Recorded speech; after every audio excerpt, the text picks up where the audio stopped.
श्री आदित्यहृदयम्। ततो युद्धपरिश्रान्तं समरे चिन्तया स्थितं रावणं चाग्रतो दृष्ट्वा युद्धाय समुपस्थितं दैवतैश्च समागम्य द्रष्टुमभ्यागतो रणम् उपागम्याब्रवीद्रामम् अगस्त्यो भगवान् ऋषिः राम राम महाबाहो शृणु गुह्यं सनातनम् येन सर्वानरीन् वत्स समरे विजयिष्यसि आदित्यहृदयं पुण्यं सर्वशत्रुविनाशनं जयावहं जपेन्नित्यम् अक्षय्यं परमं शिवं सर्वमङ्गलमाङ्गल्यं सर्वपापप्रणाशनं चिन्ताशोकप्रशमनम् आयुर्वर्धनमुत्तमं रश्मिमन्तं समुद्यन्तं देवासुरनमस्कृतं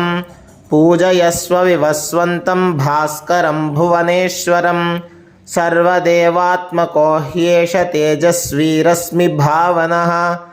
एष देवासुरगणान् लोकान् पाति गभस्तिभिः एष ब्रह्मा च विष्णुश्च शिवः स्कन्दः प्रजापतिः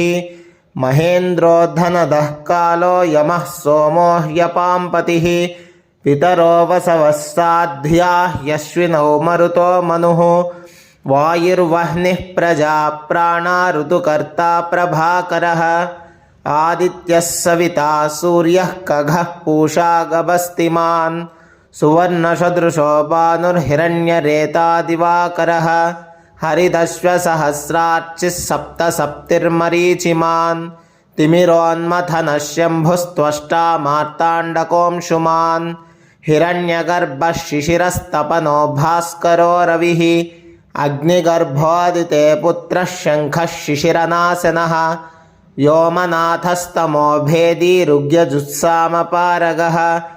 घनवृष्टिरपां मित्रो विन्ध्यवीथीप्लवङ्गमः आतपी मण्डली मृत्युः पिङ्गळः सर्वतापनः कविर्विश्वो महातेजा रक्तः सर्वभवोद्भवः नक्षत्रग्रहताराणामधिपो विश्वभावनः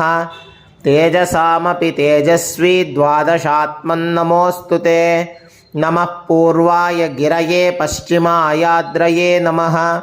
ज्योतिर्गणानां पतये दिनाधिपतये नमः जयाय जयभद्राय हर्यश्वाय नमो नमः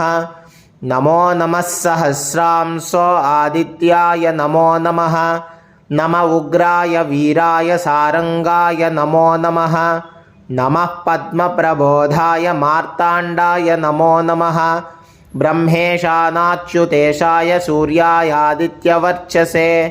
भास्वते सर्वभक्षाय रौद्राय वपुषे नमः तमोघ्नाय हिमघ्नाय शत्रुघ्नायामितात्मने कृतघ्नघ्नाय देवाय ज्योतिषां पतये नमः तप्तचामीकराभाय वह्नये विश्वकर्मणे नमस्तमोभिनिघ्नाय रुचये लोकसाक्षिणे नाशयत्येष वैभूतं तदेव सृजति प्रभुः पायत्येष तपत्येष वर्षत्येष गभस्तिभिः